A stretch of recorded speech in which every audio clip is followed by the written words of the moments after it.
A high-definition upscaling workflow with zero distortion. It works especially well for portrait photos and outperforms any previous upscaling models. We conducted tests using photos of public figures, whose facial features are familiar to everyone. It can be seen that the appearance is restored extremely well. It can be regarded as a high-definition wonder tool. Now let me demonstrate how to use it.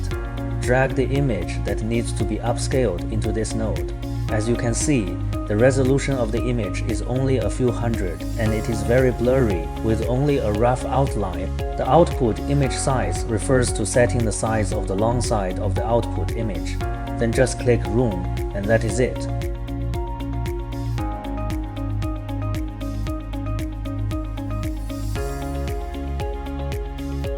Moreover, the processing time is very short, only over 10 seconds.